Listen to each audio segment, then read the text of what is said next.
좀 내리시면 않고 그 옆에 그 조심해서. 이제 주요 예배 하나님의 말씀으로 드리겠습니다. 10편 16편 1절 2절입니다.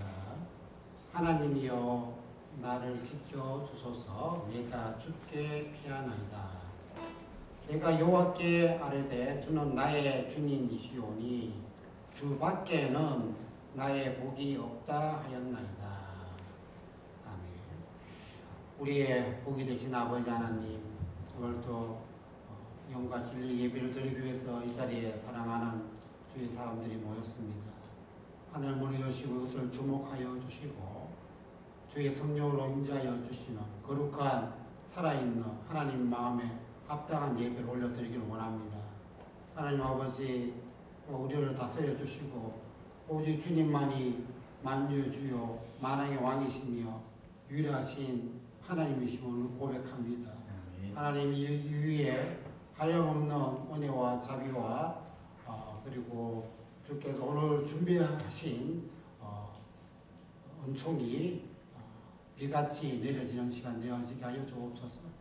우리의 영혼이 다시 주님을 통해서 힘을 얻고 또 사명으로 굳게 무장되며 또 상처받은 것들이 치유되고 모든 죄악이 씻어지며 하나님 앞에 새롭게 되는 시간으로 인도하여 주시옵소서. 감사하며 우리의 모든 것 되시는 예수님 이름으로 기도드립니다. 아멘. 우리에게 가장 귀한 게 무엇이겠습니까? 예수님밖에 없습니다. 이 땅에 가장 큰 복은 예수님을 아는 거고 가장 귀한 것도 예수님을 아는 거고 살아가는 이유도 예수님 때문입니다. 우리 그 가장 귀한 예수님의 그 존귀한 이름을 송축하는 시간 갖겠습니다.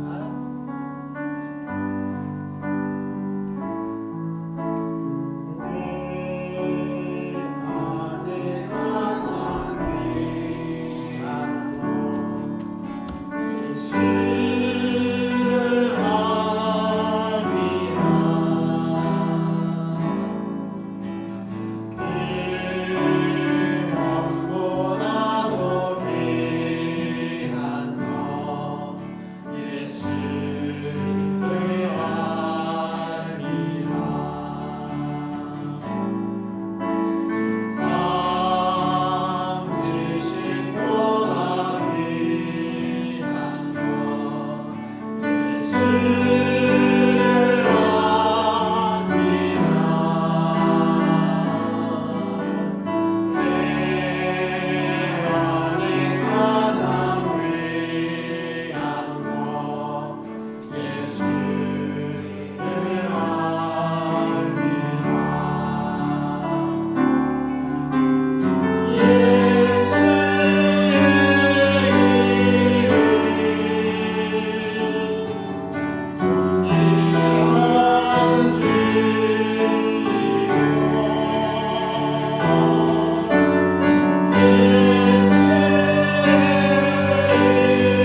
그러한 소원을 갖고 우리가 참 사명을 다해가는 삶을 살아야겠습니다. 우리 주님께서 십자가에서 심장이 파열돼서 물과 피를 다 흘렸습니다.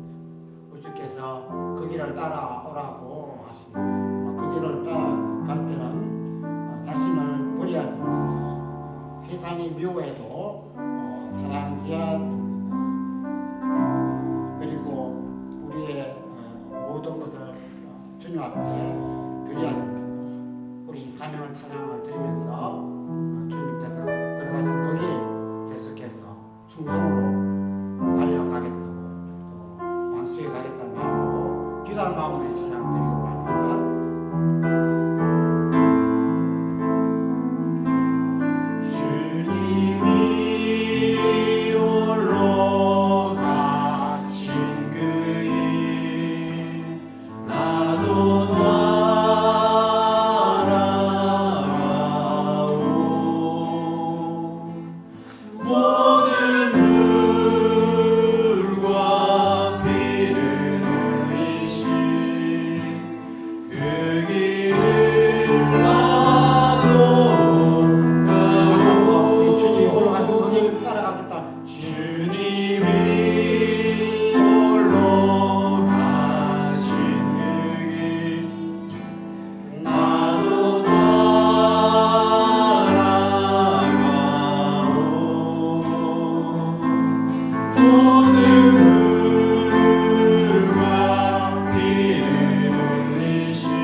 온전한 주님의 사랑으로 온전한 예배를 드리기를 원하며 은혜의 보좌로 더 나가기를 원합니다.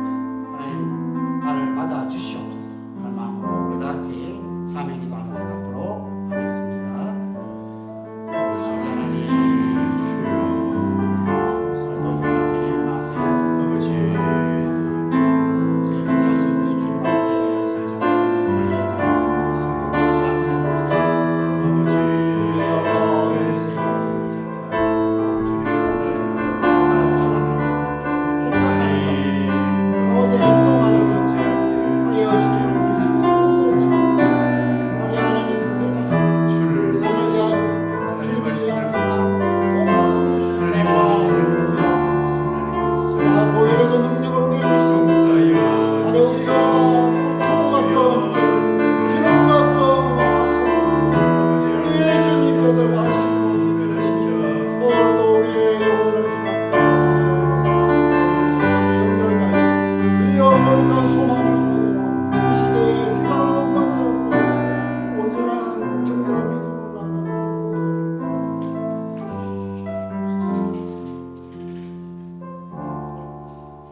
시편 17편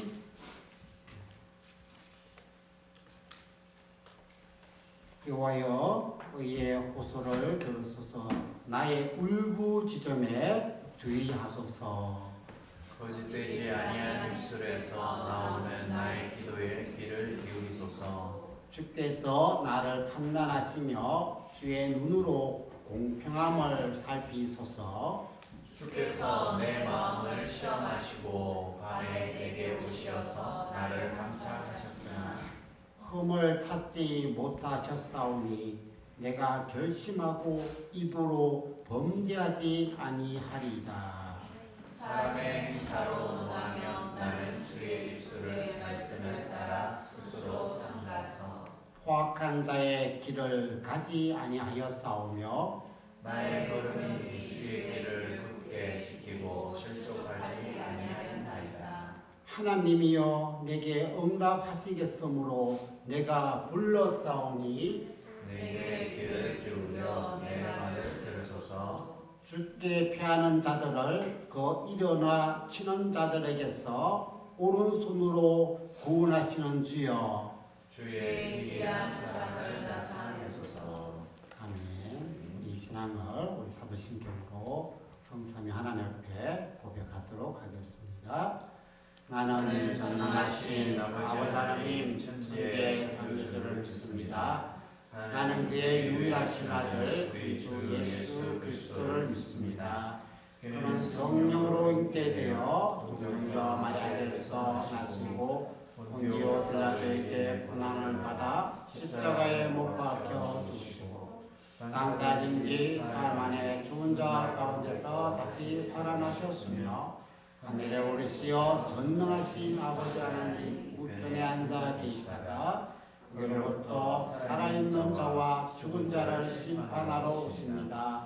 나는 성령을 믿으며 거룩한 공교회와 성도의 교제와 죄를 용서받는 것과 몸의 부활과 영생을 믿습니다.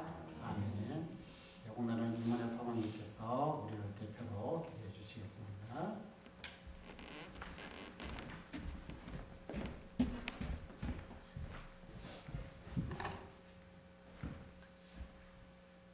참으로 좋으신 하나님 감사를 드립니다. 주는 그리스도시요 살아계신 하나님을 고백합니다. 하나님 예수 그리스도를 믿는 자는 죽어도 살겠고 그리고 살아서 예수 그리스도를 믿는 자는 영원히 죽지 아니하리라고 주님 말씀하셨습니다. 우리에게 그런 소망을 주시고 참 기쁨 가운데 살게 하신 하나님께 감사와 찬양을 올려드립니다. 지금도 주의 은혜로 저희 나올 수 있는 자격이 하나도 없지만 주님 앞에 나와 이렇게 예배하는 자로 세워주시면 감사를 드립니다. 하나님 저희들의 삶을 돌아볼 때 얼마나 주님이 기뻐하는 장면인지 하나님 생각해 봅니다. 베드로처럼 결정적인 순간에 주인은 부인하고 그런 삶은 아니었는지 아니지만 주님은 그랬던 적도 있는 것 같습니다. 하나님 저희를 긍휼히 여겨주시고 참으로 이 세상 것에 어제 저희가 기뻐하며 안주하지 않도록 하나님 저희들을 늘 말씀으로 깨워주시고 권면하여 주시고 말씀을 읽을 때 교훈하여 주시고 실망하여 주시고 바르게 하여 주시고 의로 교육하여 주시길 원합니다. 하나님 지혜와 계시의 정신을 주셔서 주 예수 그리스도의 마음을 알게 하시고 우리를 창조하신 그 하나님 아버지의 목적을 운명을 알고 자루나 오르나 치우치지 않고 순종하며 따라가는 우리 빛과 사랑을 위해 모든 성도들 될 수 있도록 하나님 지켜주시고 보호하여 주시고 은혜를 베풀어 주시기를 원합니다. 하나님이 귀한 선물로 주신 하나님 귀한 자녀들 하나님 각 가정에 하나님 귀한 후배로 주님 주셨사오니 하나님 평생 살아갈 동안 귀한 자녀들 그 마음 중심에 생명 되신 예수님 참 보배 되신 예수님을 아직 그들의 마음 속에 담고 살아갈 수 있도록 성령님 역사하여 주시기 원합니다. 이 시대가 너무나도 악하고 참으로 유혹하는 것들이 많은 시대에 살아가고 있습니다. 참으로 저희들은 아무것도 할 수 없습니다. 너희 자녀를 위하여 기도하며 오르라고 말씀하신 주님의 말씀을 기억합니다. 우리에게 앞서서 저들을 권면하지 않게 하시고 그들을 돌보시고 지키시는 여호와 앞에 맡겨드리며 자녀들을 위하여 기도하고 우리 다음 세대를 위하여 기도하는 저희들 될 수 있도록 인도하여 주시기 원합니다. 아버지 저희 교회가 작지만 하나님 저걸 하나님 품고 기도하며 하나님 주의 말씀을 나누는 사역직들이 있습니다. 하나님 그 사역직 가운데 주께서 함께하여 주시고 아버지 말씀으로 하나님 말씀을 선포하며 나누시는 목사님들 성령 충만케 하시고 은혜와 은혜를 더하여 주시기를 원합니다. 그 말씀을 듣고 하나님 세워주신 기록자들이 살아나며 그의 또 리더십들이 살아나고 다음 세대들이 참으로 믿음의 귀한 군사들로 세워지는 놀라운 역사들이 있을 수 있도록 하나님 함께하여 주시옵소서. 아버지 이 시간도 주님 앞에 주님의 긍휼을 입고 나온 저희들을 불쌍히 여겨주시고 하나님 앞에 진정한 진정으로 예배드리기 원합니다. 우리 몸만 와 있지 않게 하시고 우리 마음을 드리며 이 시간도 하나님 세우신 목사님께 하나님 말씀 충만케 하시고 하나님 기름 부어주셔서 하늘의 그곳을 말씀들이 선포되게 하시고 하나님 우리가 그 말씀 가운데 새로워지고 주님이 주시는 비전을 분명히 보며 아주 우리 삶 가운데 주님의 사랑을 실천하고 빛과 소금의 삶을 감당하는 자들로 살아갈 수 있도록 인도해 주시옵소서. 하나님 이 시간도 저희 예배자를 세우시고 주님 앞에 예배드리게 하신 주님께 감사드리며 사랑하신 예수님의 이름으로 기도드렸습니다.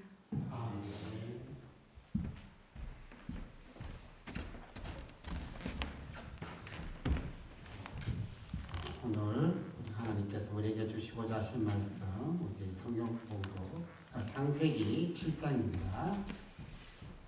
창세기 7장 13절에서 16절까지 우리 하나님 말씀을 다 같이 읽도록 하겠습니다.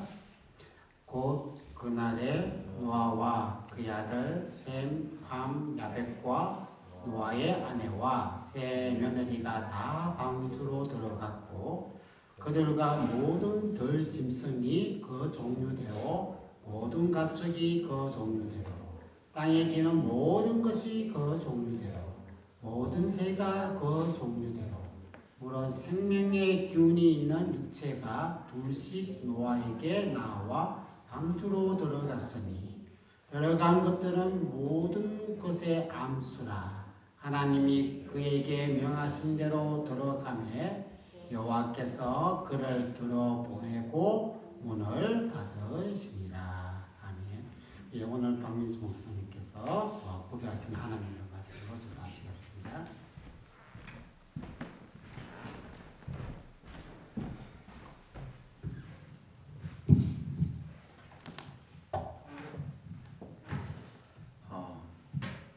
홍수에 대해서 지금 한 3번 정도 계속했던 것 같습니다. 노아 홍수 때 내렸던 비는 보통 비가 아닙니다.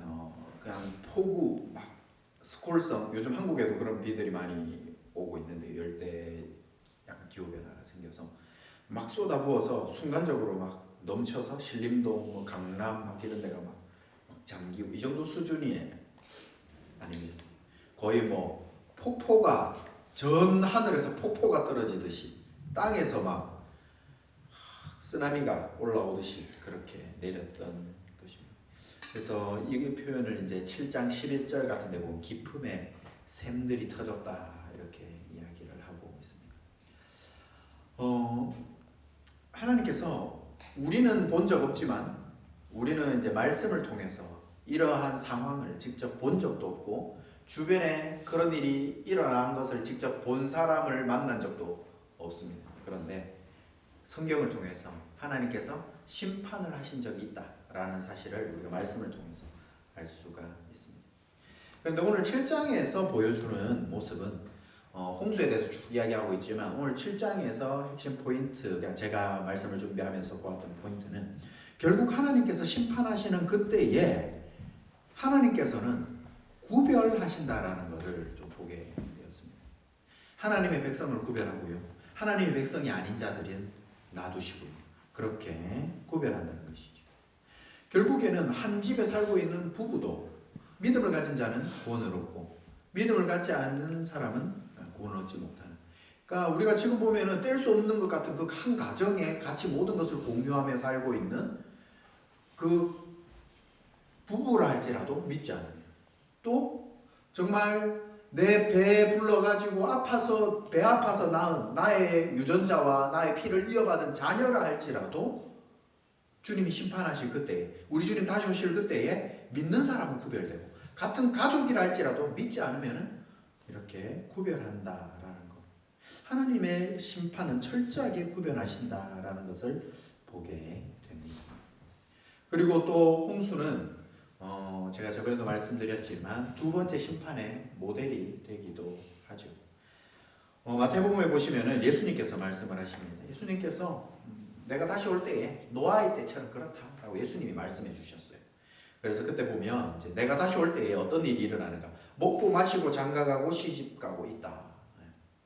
어떤 면에서는 요즘 한국에 그렇게 장가 안 가고 시집 안 가는 게 예수님 늦게 오게 하시기 위해서 장가 안 가고 시집을 안 가고 예수님 늦게 오시라고 그러고 있는가 이런 생각도 그냥 농담으로 해보기도 하는데요. 결국에는 이게 무슨 말이냐면 그냥 먹는 거는 그냥 우리가 배우면 그냥 일상생활입니다. 마시는 것도 일상생활이고 장가가고 이렇게 사는 것도 일상생활을 계속 그냥 살고 있는 거예요. 뭐 특별하게 뭔가 징조가 나타난다든지 뭐 갑자기 누구한테 뭐 저 같은 사람한테 10월 며칠 날 어디에 내가 임하겠다 막 계시를 준다든지 그런 게 아니라는 거죠. 그래서 홍수가 나서 멸할 때까지 깨닫지 못한다는 것은 결국에는 우리 예수님 다시 오셔서 재림하실 그 날에 딱 그 때가 될 때까지는 아무도 깨닫지 못한다는 겁니다. 1절에 오늘 읽었던 7장 1절에 보시면은요. 이제 예수님께서 노아에게 말씀하십니다. 이 때가 된 거죠. 120년을 기다려 주신 거예요. 미리 말씀해 주신 내가 120년 뒤에 심판할 거다라고 말씀을 주셨고 그 때가 되어서 이제 심판할 때가 되었습니다.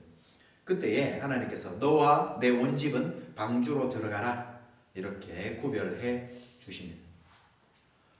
어렸을 때는 우리가 참 이 죽음에 대해서 그렇게 진지하게 생각하지 않습니다. 저 같은 경우도요. 한 30살 목사 한 수 받고 제가 장례식을 직접 집례를 해보기 전까지는 이 죽음에 대해서 그렇게 깊이 있게 고민해 본 적이 없어요.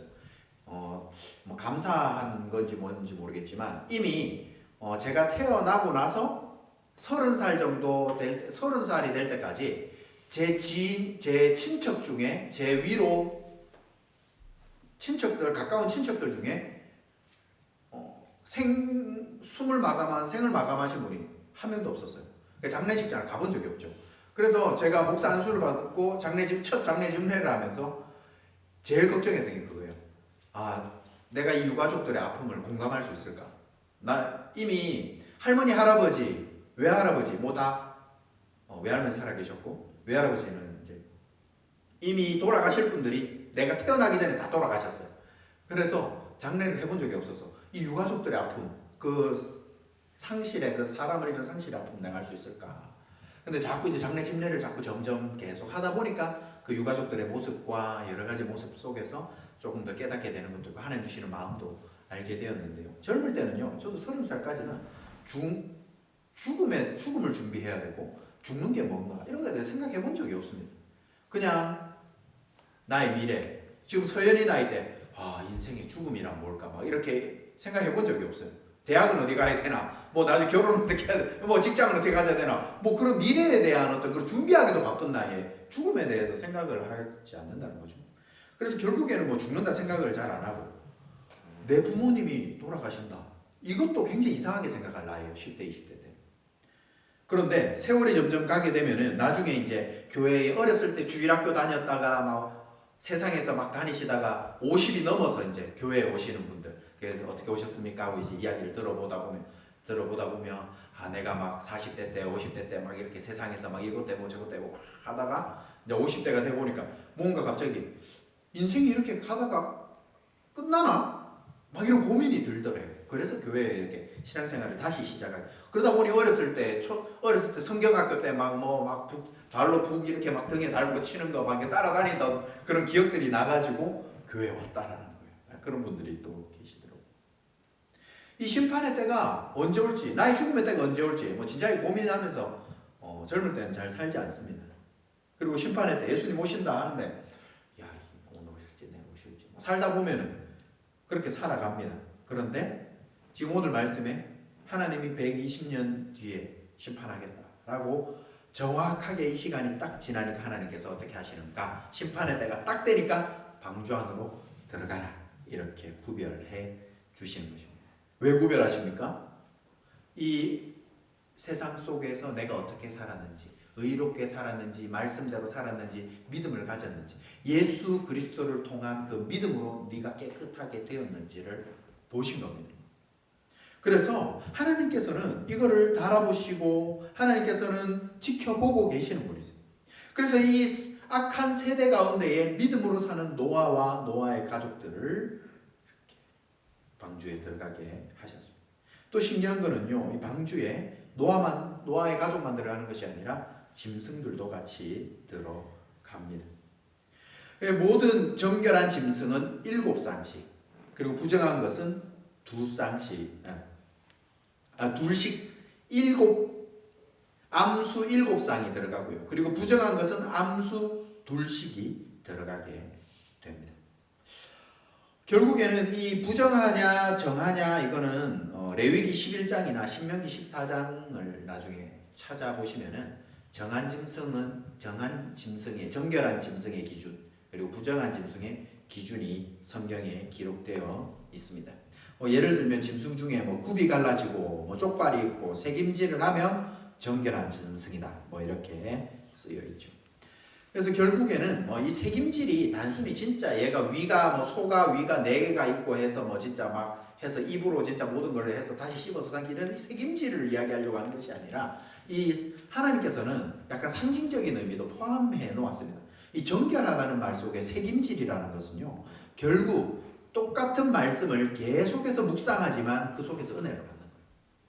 여러분, 지금부터요, 눈 감는 그날까지 예수 믿어야 구원받습니다라는 말을 몇 번이나 들을 것 같습니까? 그리고 부활주의를 몇 번이나 지날 것 같습니까? 그리고 똑같은 고난주간을 몇 번이나 지날 것 같습니다. 매년 있습니다. 매년 똑같은 소리. 예수님이 나를 위해 십자가에 죽으셨다는 말은 매번 듣습니다. 그런데 똑같이 새김질한다는 정결한 짐승은요, 똑같은 것을 새김질하는데 더 말씀 속에 더 깊이 있고 더 깊이 있고 더 깊이 있고 그렇다. 또 똑같은 구절을 읽었는데 10년 전에 내 분명히 이거 읽었는데 여기서 내가 10년 전에 받았던 은혜와 지금 말씀 읽으면 또 새로운 은혜가, 또 똑같은 성경 말씀 66권을 또 읽는데 또 새로운 은혜가 임하는 거예요. 예전에 제가 인천에 있을 때 어떤 장모님이 자녀들에게 손주들에게 물려주려고 성경을 필사하시는 분이 계셨어요. 그래서 이거를 막 쓰시는데 한 번 쓸 때 또 다르고 또 쓸 때 또 다르고 막 이렇다면서 이렇게 막 사랑방 모임에 제가 갔을 때 저한테 그런 간증을 해주신 적이 있거든요. 그러니까 하나님 말씀은 이 정결하다는 말은요, 세상과 구별되어 산다는 것은요, 그런 겁니다. 하나님의 말씀을 계속해서 묵상해서 정결한 짐승에 대해서 이렇게 나중에 설교할 때가 있을지 모르겠지만 아무튼 그런 것 중 그런 거죠. 그리고 이제 뭐 쪽발이 갈려져 있는 거 뭐 이런 것들 뭐 이야기를 많이 하고 있습니다. 그래서 왜 정결한 짐승을 더 많이 했는가? 왜냐하면 나와서 하나님 앞에 제사를 드릴 때 정결한 짐승으로 제사를 드려야 되기 때문에 그렇습니다. 결국에는 이 레위기에 보면 번제를 드리라고 했으나 이 어떤 짐승을 제사로 지내야 되는지 말아야 하는지 이미 하나님께서 다 가르쳐 주셨고 그것이 모세 때의 성문서가 되었지만 그 전에 다 구전으로 하나님 다 가르쳐 주셨어요. 그래서 부모들이 자녀들에게 신앙을 가르쳐 줄 때, 언약 백성으로 자녀를 키울 때에 너는 이런 짐승을 하나님 앞에 제사를 지내야 해라고 다 가르쳐 주고 있었었다라는 것이죠.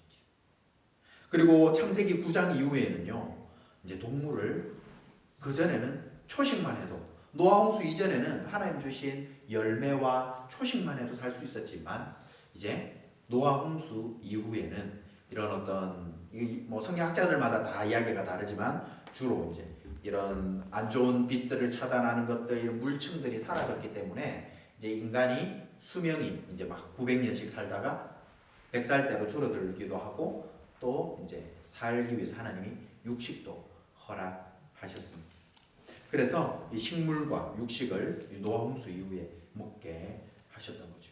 그래서 하나님께서는 이 정결한 짐승을 이렇게 많이 하고 부정한 짐승 같이 하셨던 것은 자기 백성들 그리고 자기 백성을 살리기 위한 하나님께서 먹으라고도 주신 것이고 그리고 제사를 지내라고도 주신 것들이 바로 이 정결한 짐승이었습니다.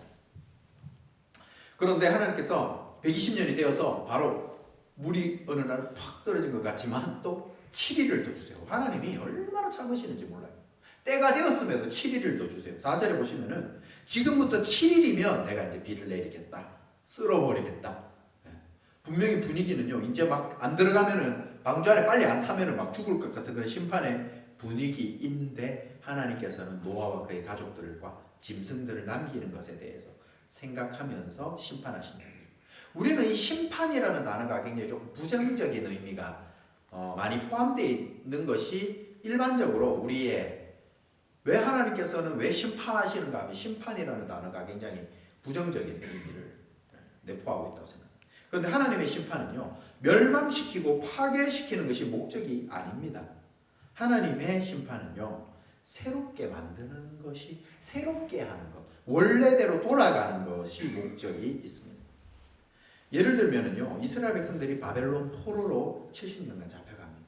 그것도 이스라엘을 망하는 심판을 받는 그때는 정말 막 말로 표현할 수 없는 끔찍한 일들이 유다에서 일어났습니다. 막 아이 벤 여자의 막 배를 가른다 이런 표현도 있고요. 굉장히 막 잔인하고요. 이러한 심판이 이루어집니다. 하지만 하나님께서 그렇게 하셨던 이유, 70년 동안 바벨론에서 포로로 살게 하신 이유는 포로를 그 속에서 하나님을 섬기지 않았던 모든 죄악들을 다 청산하고 회개하고 하나님 앞에 다 돌이키는 삶을 살고 하나님 은혜를 묵상하면서 그 때가 딱 되었을 때에 이사야서의 그 남은 자 사상 하나님께서 다시 돌아오게 하는 그러한 은혜가 있게 되는 겁니다.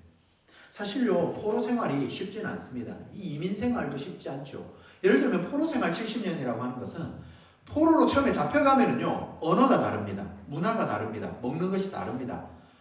이민 처음 오면 그렇죠. 언어, 문화, 어제 이제 김태형 목사님께서 뭐가 이래 다르다라고 저한테 이야기. 이민 1세대는요 다릅니다.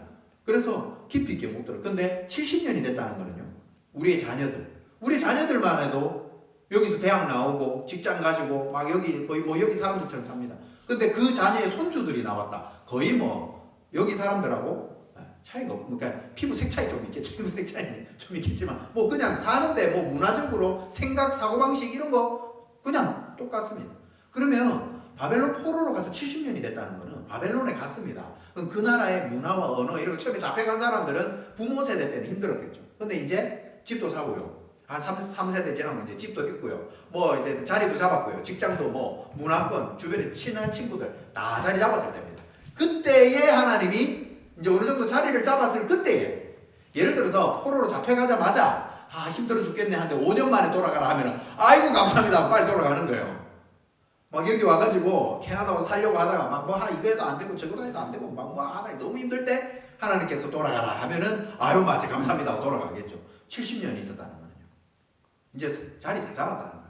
하빗의 자녀가 여기서 직장을 가지고 아빠 하면서 막 차 끌고 다니면서 로켓 보여주고 막 그래 일로 가봐라 저로 가봐라 하고 있다 하면서 네가 그러고 있을 때야 지금 70년 지나.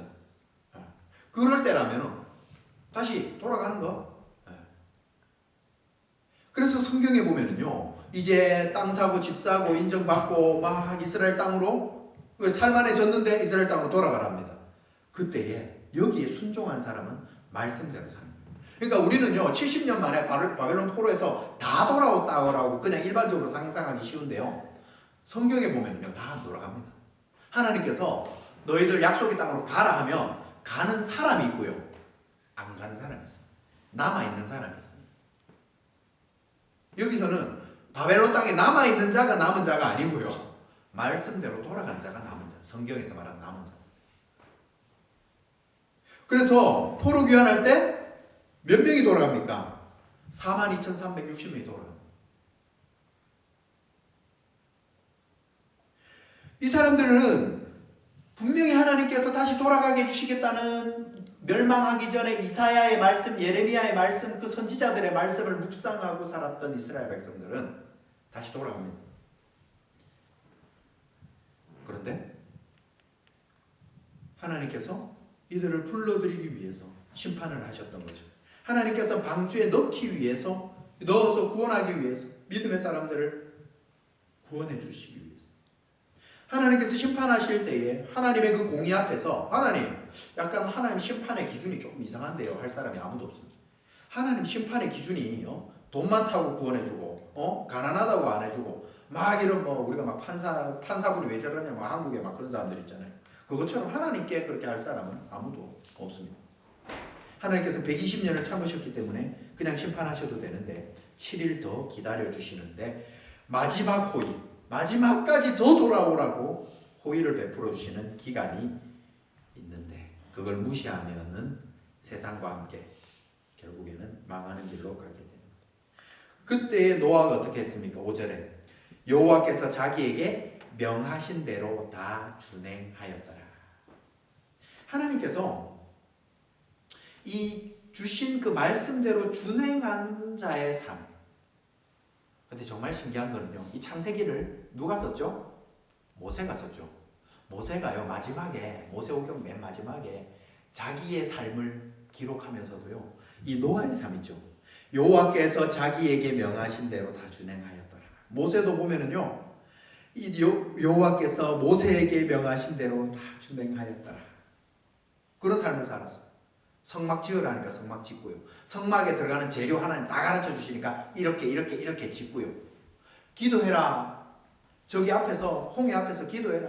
지팡이를 뻗어라. 말하는 대로 하나님 말씀하신 대로 그대로 다 했어요. 물론 마지막에 이제 바위 앞에서 명하라 했지만 화가 나가지고 바위를 두드리는 바람에 조금 실수하기는 했지만 결국에는 모세도요 그 이스라엘 백성들을 가나안 땅으로 가는 그 와중에 다 하나님이 명하신 대로 말씀하신 그대로 살았습니다. 결국 그렇다면 이 신앙의 모델은 누가 닮아가야 됩니까? 노아가 명하신 대로 준행하였다. 모세가 명하신 대로 준행하였다.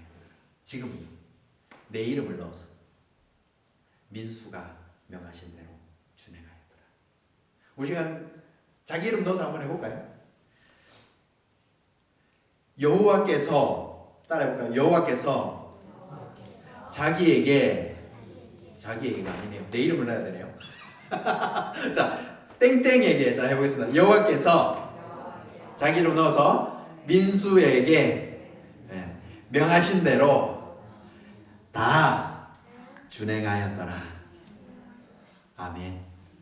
우리 백가사 하나의 교회 모든 삶, 이 노아의 삶, 모세의 삶, 이 삶이 땡땡의 삶으로 되었으면 좋겠습니다. 6절에 보시면은 이 홍수가 있을 때에 와 600세 600세 여기 계신 분들 다 600세까지 살려 600세까지 예. 와 노아는 600세가 되었는데 아들 우리 뭐 노래만 아들 손자 며느리 다 모여서 할 때 아들하고 며느리하고 다 방주로 들어갔습니다. 그래서 하나님께서 다 들어가게 했는데요. 이걸 보면은요 우리가 구원을요 자꾸 한국에서 그리고 미국에서 빨리 부흥하면서 나타난 현상 중에 하나가 뭐냐면 구원을 개인화시킨 거예요. 나 혼자 예수님 믿고 내가 예수님의 입으로 나 혼자 구원을 고백하면 너는 구원받아. 그래서 사형리 같은 CCC의 사형리 같은 것이 좋아요. 빠르게 복음을 많이 전하기에 굉장히 좋은 장점이 있습니다. 그런데 약간의 약점이라고 하다면 잘못된 게 아니고요. 뭐 이게 뭐 지옥 가는 그런 개념이 아니고요. 약간의 약점 좀 보완해야 될 점이 있다면 결국에는 1대1로 만나서 영접 기도하고 이제 당신은 하나님 나라 백성이 되었습니다. 여기서 그친 거예요. 물론 가까운 교회 가서 신앙생활 하세요라고 말을 하기는 하지만 결국에는 뭐냐면 교회 다니다가 교회에서 마음에 안 들면 교회를 안 나가요. 한국에 가난한 성도가 너무 많거든요.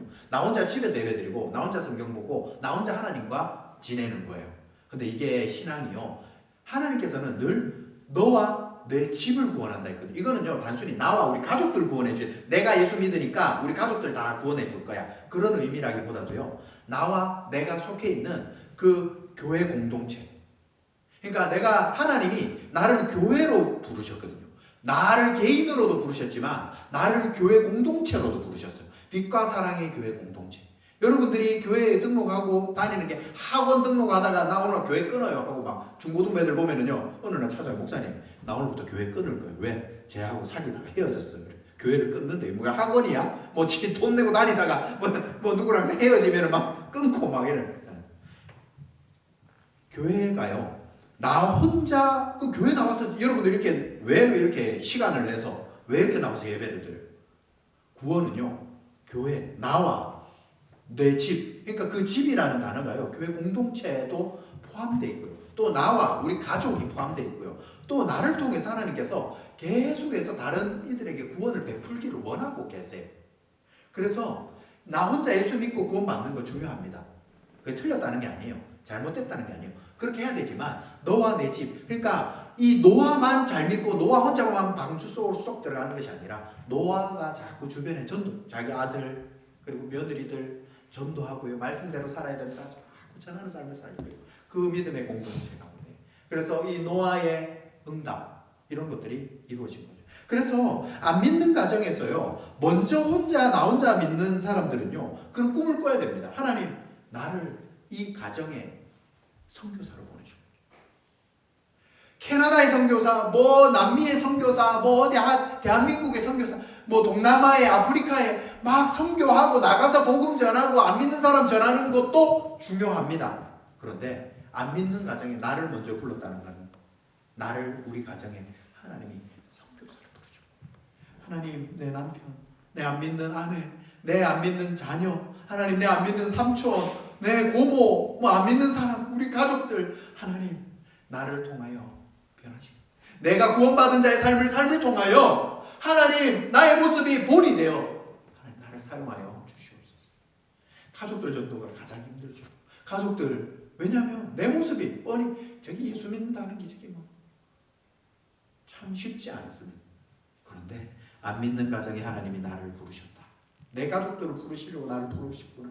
하나님 나와 우리 가족 공동체가 다 천국에서 만나는 그런 날을 기대하고 소망하며 기도하시는 그러한 일들이 우리 가운데 일어나야 합니다. 그래서 노아가 120년을 외쳤습니다.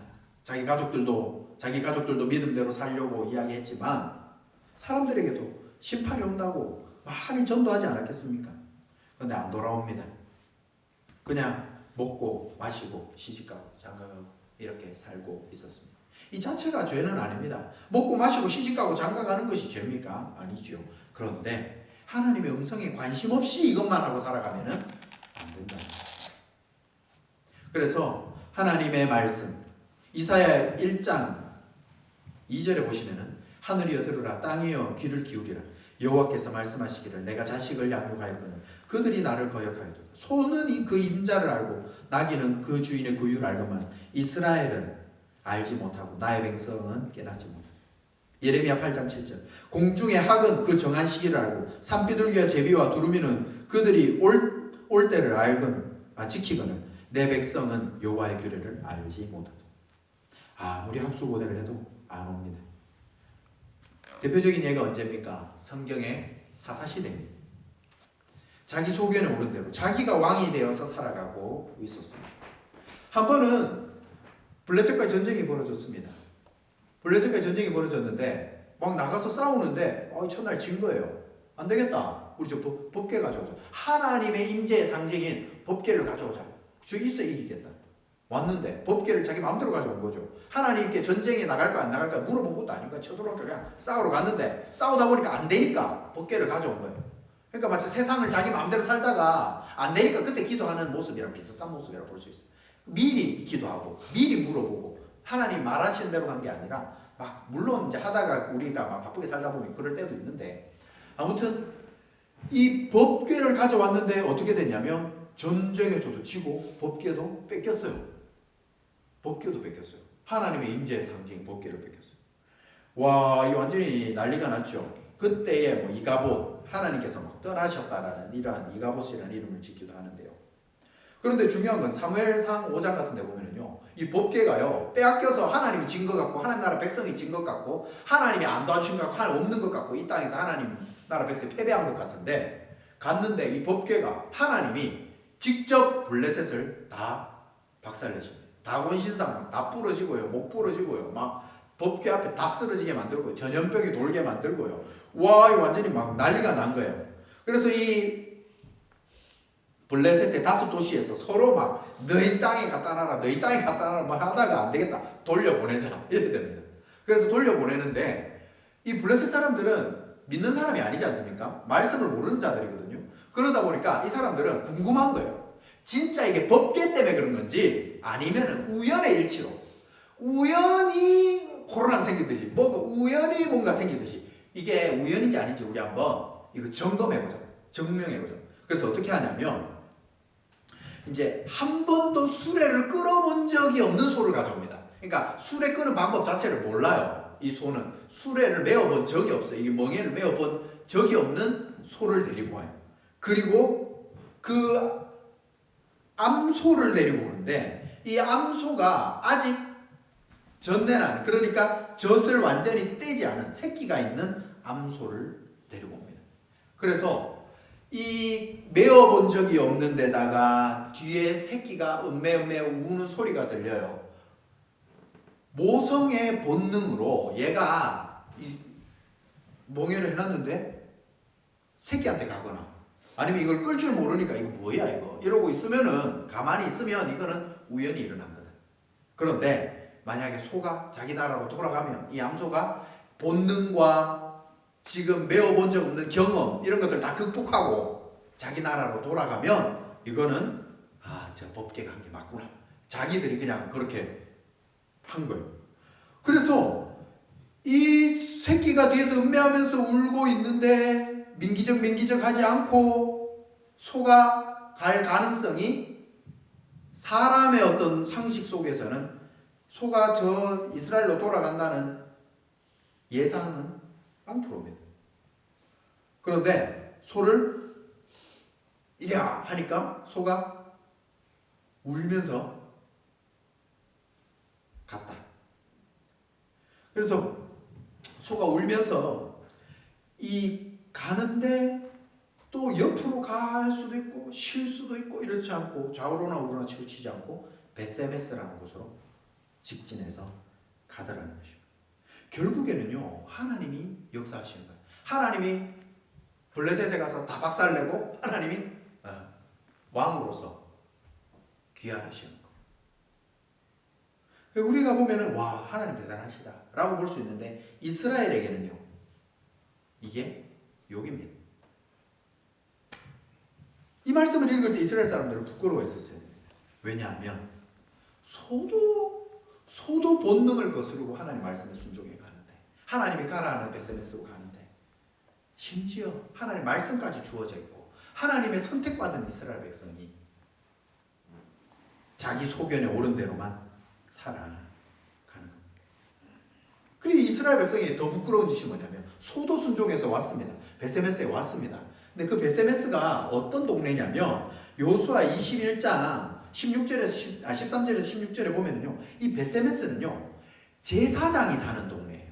그러니까 12지파가 이스라엘 백성이 왔을 때 땅을 다 분배를 받는데 레위 지파는요 어떤 특정한 성에만 이렇게 땅을 분배받는 게 아니고 특정한 성에 분배받아서 거기서 너희들은 하나님을 섬겨라 라고 합니다. 그래서 레위 지파는 땅을 분배받지는 않아요.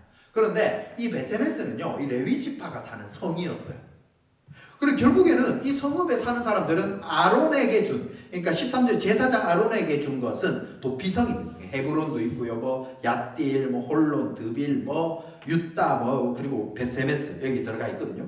그래서 이 베세메스에는요 전부 제사장들이에요. 제사 지내는 사람들, 한마디로 말씀 맡은 자들이고요, 이 지도자들이거든요. 이 지도자들이 사는 곳에 왔는데 와 너무 기뻐요. 법궤가 일로 왔어. 와 왔어. 너무 좋아. 그래서 어떻게 했냐면 그 암소를 잡아가지고 하나님 앞에 번제를 드립니다. 그런데 레위기 1장에 보면은요 번제는요 어떤 소로 드리라고 말씀에 써 있냐면 번제는요 숫소로 드리라고 성경에 숫소로 드려라 다 써놨어요. 간혹 가다가 뭐 숫소 뭐 말고 네 마음대로 드려라 뭐 그냥 소를 드려라 써 있으면 그냥 소 아무 숫소 암소 아무나 집에 있는 거 드리면 되죠. 근데 암소를 드리면 안 돼요. 그것도 제사장들이 말씀 맡은 자들이 말씀을 상세하게 안 읽는다는 거예요. 제사 맡은 자들이 암소를 드려야 되는지 숫소를 드려야 되는지도 모르고 그냥 암소가 그걸 끌고 오니까 그 암소를 그냥 제사를 지내는 거예요. 그리고 또 궁금하거든요. 우리나라 국보 이런데 법궤 안에 저기 언약궤랑 그 만나 항아리 이런 거 훔쳐간 거 아이가? 안에 그 나 훔쳐가고 껍데기만 이거 다시 돌려보내준 거 아니가? 의심이 들었어요. 그래서 어떻게 하냐? 이 법궤를 열어봅니다. 민수기 4장 15절에요. 성물은 만지지도 말라. 만지면은 죽는다 이렇게 기록되어 있습니다. 만지면 안 돼요. 궁금해도 안에 돌이 얼만큼 뭐 먼지가 많이 쌓였는지 막 항아리에 먼지가 쌓였는지 만나가 쌓였는지 뭐 궁금? 보면 아론이 쌍난 지팡이 싹이 뭐 다 자랐는지 시들었는지 막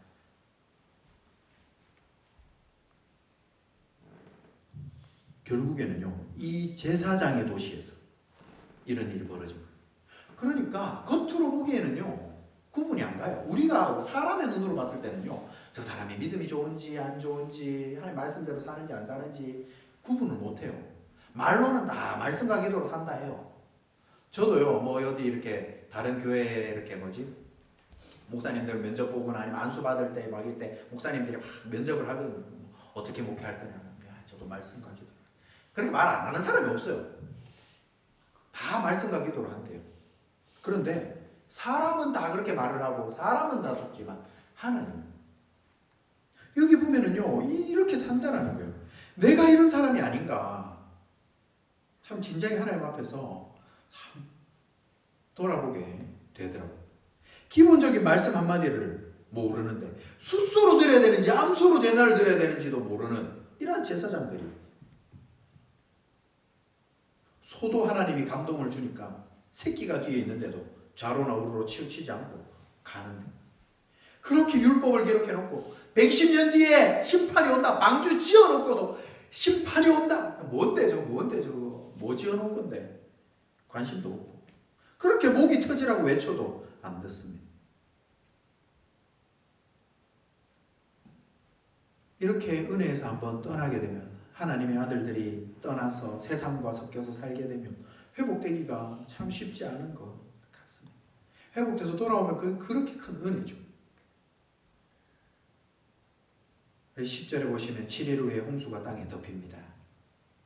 그리고 이 11절부터 저 16절까지 쫙 보면은요 결국에는 뭐냐면 이 심판이 11절 12절에 보면은 심판이 탁 일어납니다.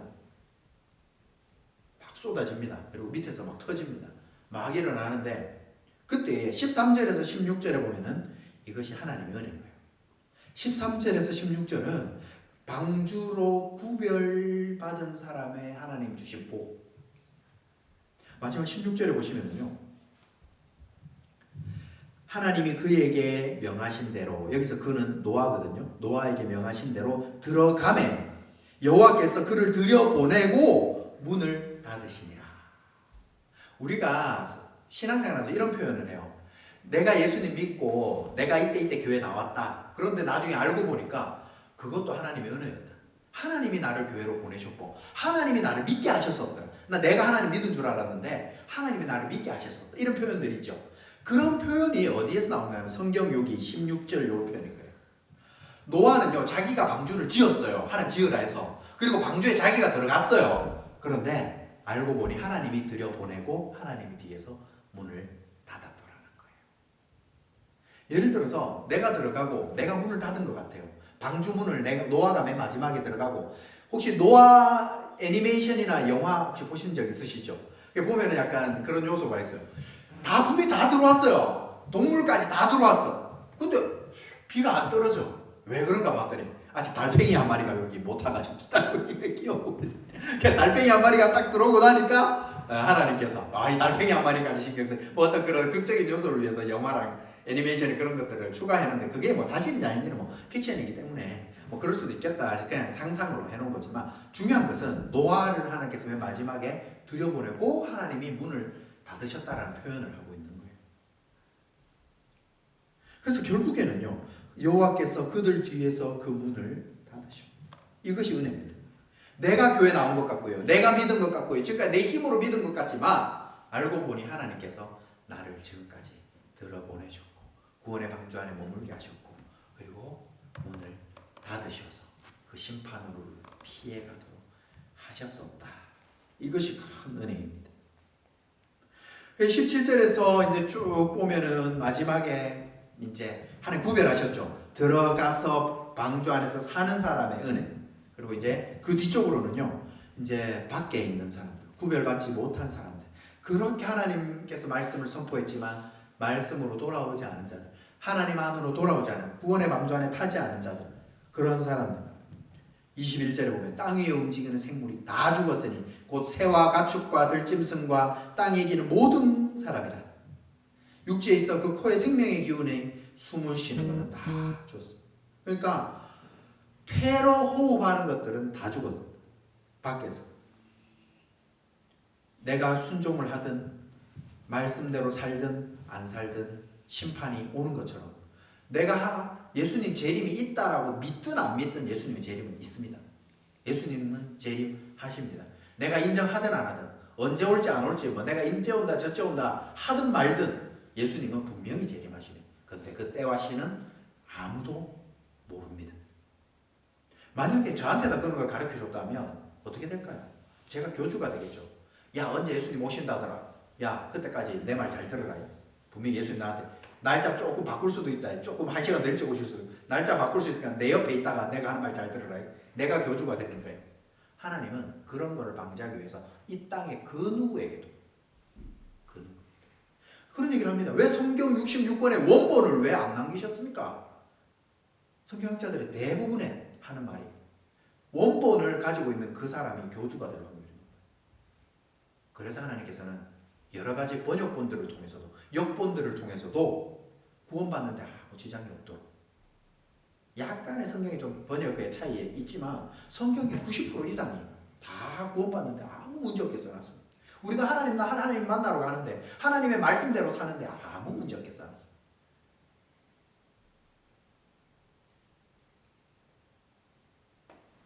그래서 하나님께서 철저하게 심판을 하시는데, 하나님께서 믿음으로 돌아온 자, 말씀대로 사는 자에게는 철저하게 보존하시고 말씀대로 살지 않는 자에게는 철저하게 심판하십니다. 그런데 이 은혜라는 것을 우리가 잘 기억할 필요가 있습니다. 바다가 선을 지키고 땅으로 넘어오지 않는 것, 하나님이 지켜주시는 것이라는 걸 기억했습니다.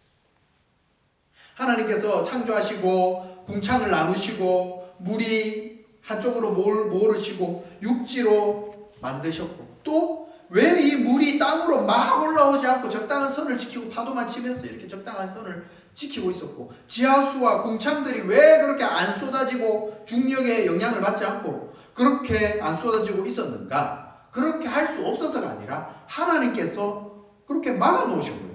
궁창을 막으시고 지하수를 막으셨고 물층을 막으셨고, 바닷물들어 너희 경계에서 넘어오지 마, 하나님이 지켜서 보호하고 계셨던 거예요. 그런데 심판의 때가 오니까 와, 그게 다 하나님이 나를 지켜주고 계셨어. 시간이 흘러보니까 와, 옛날에 그게 나를 다 지켜주셨어. 그거를 깨닫게 되는 겁니다. 그래서 하나님의 은혜 덕분에 사는 것을 깨달을 수 있는 은혜. 방주에 타고 보니까, 여러분들이 구원의 방주에 교회 공동체 안에 들어와 보니까 와, 이게 다 하나님의 은혜였구나를 깨닫게 되는 거예요. 예배가 끊어지니까 망하는구나, 예배가 끊어지면은 저렇게 심판을 받는구나 라는 것을 깨닫게 되는 놀라운 은혜가 계속해서 저와 여러분들에게 있기를 주님의 이름으로 축복합니다. 그래서 원래 창조하신 모습, 하나님의 심판은요 원래 창조하신 모습으로 되도록, 우리가 주님 앞에 서서 새 하늘과 새 땅, 뭔가 새로운 것을 만들고 뭔가 새로운 것으로 되는 것이 아니라 원래 우리가 있어야 할 모습으로, 하나님이 처음 우리를 만드셨던 모습으로 돌아가는 겁니다. 처음 만드셨던 에덴 동산의 모습으로 다시 돌아가는 겁니다. 하나님의 심판은 처음 원래 것으로 원인지, 죄 때문에 다 어그러지고 하나님의 형상이 다 어그러지고 이 세상이 죄 때문에 다 어그러진 것을 새 하늘과 새 땅, 원래 하나님이 만들어 놓으셨던 보시기에 좋았던 그 모든 것으로 원래대로 복구시키는 것. 생명의 주인, 물질의 주인, 시간의 주인이신 하나님께서 그 모든 것을 거두어 가시니까 그때의 돈, 건강, 가족, 사람 모든 것들이 다 소중했던 것을 깨닫듯이 하나님께서 다시 주시고 하나님께서 회복시키시고 하나님께서 원래 있던 것이, 하나님이 우리가 가야 할 것이 우리가 원래 있던 것임을 기억하면서 그것이 하나님의 은혜임을 기억하면서 살아야 돼요. 그래서 그것이 하나님의 은혜임을 생각하면서 하나님, 우리가 어떤 하나님의 모습들이 다시 내가 원래 가야 할 곳, 내가 하나님 나라에 살아야 할 곳, 그곳으로 다시 돌아가는 것임을 기억하시옵소서. 하나님 말씀에서 멀어지지 않게 하여 주시옵소서. 하나님 기도에서 멀어지지 않게 하여 주시옵소서. 하나님의 은혜에서 멀어지지 않게 하여 주시옵소서. 주님과 동행하는 삶을 계속해서 살다가 주님이 그래, 내가 너에게 준 사명이 그래 거기까지구나, 이제 와라, 너 할 일 다 했어, 아멘 할렐루야로 갈 수 있는 날.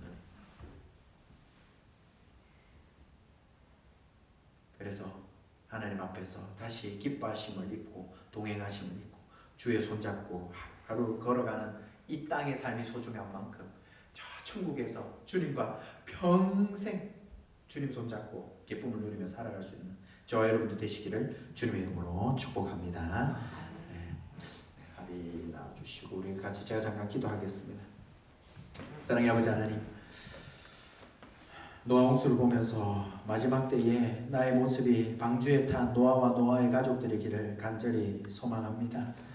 나는 말씀대로 산다고 하지만, 나는 주의 뜻 가운데 내가 살아간다고 하지만 하나님, 내 생각이 말씀인 것처럼 살아갈 때가 너무나도 많이 있는 부족한 죄인들입니다. 하나님, 그때마다 말씀으로 깨닫게 해주시고 내 생각과 내 행동과 내 더 악한 습관들을 자꾸 말씀에 비추어서, 말씀에 맞추어서 자꾸 돌아가서 하나님이 원래 나에게 살라고 하신, 나에게 주신 사명으로 자꾸 돌아갈 수 있는 은혜가 넘쳐나게 하여 주시옵소서. 감사합니다. 사랑합니다. 예수님의 이름으로 기도합니다. 아멘. 우리 시간 같이 은혜 찬양하겠습니다.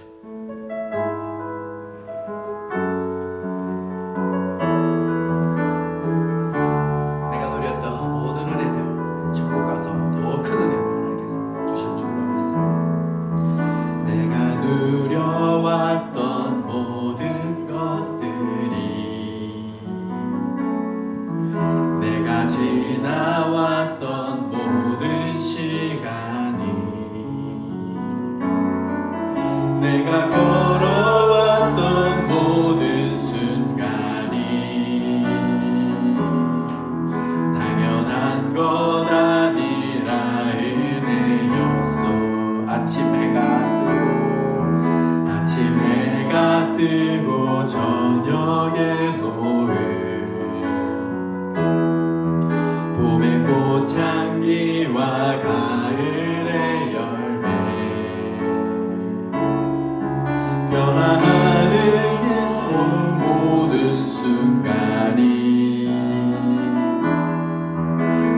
당연한 건 아니라 은혜였어. 모든 것이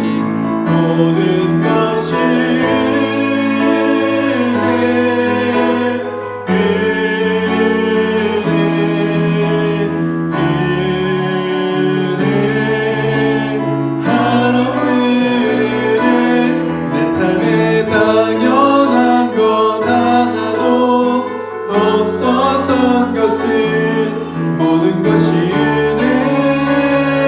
은혜였어. 모든 것이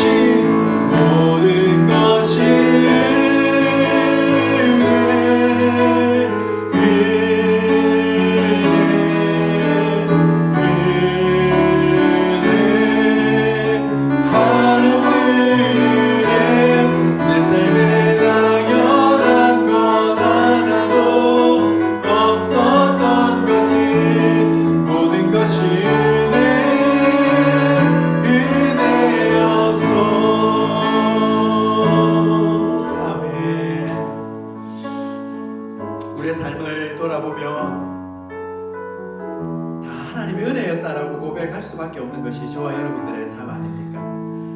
참 그때는 참 젊었을 때나 혈기 있을 때는 막 내가 잘 섬겼던 것 같고, 내가 막 말씀을 많이 암송했었던 것 같고, 막 성경 고사 대회 나가서 내가 열심히 외워서 1등했던 것 같고, 또 막 기도 자리에 내가 막 1시간씩 막 6시간씩 막 금식도 막 내 노력으로 막 40일씩 했던 것 같은데, 알고 보니 40일 금식하다가 목숨이 끊어지지 않은 것도 하나님의 은혜였고, 기도를 그렇게 오랫동안 해도 무릎에 별 탈이 없었던 것도 하나님의 은혜였고, 말씀의 성경고사를 그렇게 했던 것도 하나님이 내 안에 계신 성령님이 지혜를 주셔서 모든 것들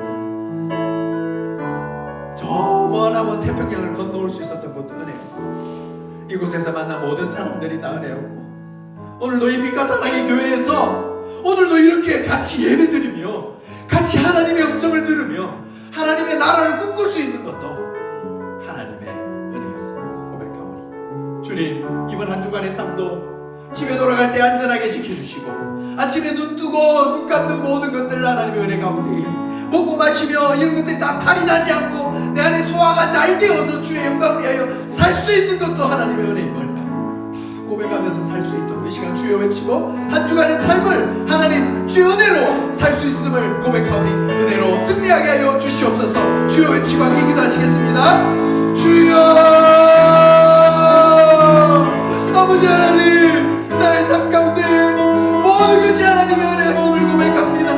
하나님, 내가 방주를 만들었고 내가 방주에 들어갔고 내가 방주의 문을 닫은 것 같지만 하나님께서 방주의 문을 나를 들여보내셨고 방주의 문을 닫아주셨다는 것이 하나님 나에게 가장 큰 은혜임을 기억하며, 하나님 내가 구원받아 내가 천국 간 것 같지만 나를 천국까지 끝까지 갈 수 있도록 자로나 오르나 치우칠 때마다 은혜 주셨고, 낙심이 되어 하나님 교회의 상처가 되어 하나님 떠나가고 싶을 때가 너무 많았지만 그럼에도 끝까지 믿음의 자리를 지켰고 지금까지 신앙생활에 온 것 주님 그 앞에서는 그날까지 끝까지 계속 걸어갈 것을 하나님께서 나를 뒤에서 붙잡아 주시기 때문에 아버지 하나님 고백합니다. 주여, 이 믿음의 삶, 은혜의 삶 끝까지 걸어갈 수 있도록 붙잡아 주시옵소서.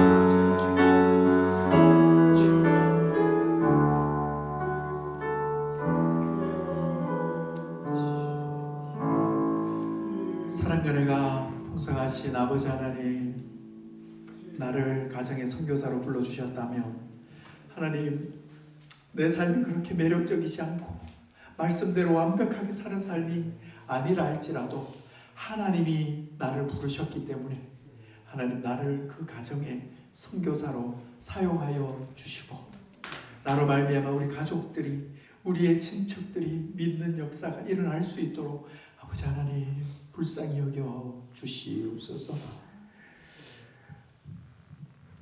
아버지 하나님, 또한 지금까지 살아온 모든 은혜들의 감사와 찬송과 영광을 올려드리기 위해 이 자리에 나왔습니다.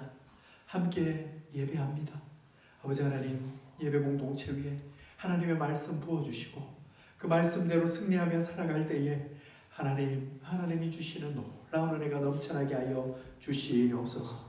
순적한 만남들 허락하여 주시옵시고 주변에 좋은 사람들 만나게 하시고 아버지 하나님 우리가 섭취하는 모든 음식들이 나를 위하여 희생하며 헌신하고 하나님 내가 영양을 가지고 살아갈 수 있듯이 나도 하나님 나라와 영광을 위하여 살아갈 수 있도록 아버지 하나님 사용하여 주시옵시고 아버지 하나님 또한 물질을 아버지 앞에 드립니다.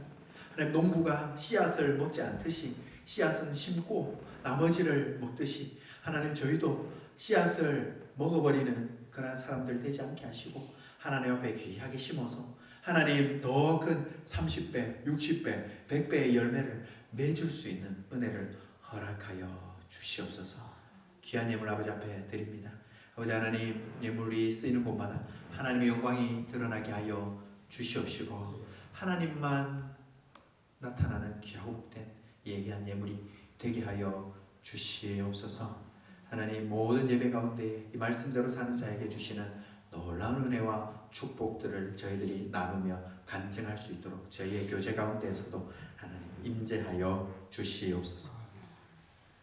이제는 우리 주 예수 그리스도의 은혜와 하나님 아버지의 무한하신 사랑과 성령님의 교통하심이 노아의 은혜가 말씀대로 다 준행하였던 노아의 은혜 그대로 살기 원하는 우리 빛과 사랑의 교회 모든 성도님들 위해 이제부터 영원토록 함께 있을지어다. 아멘.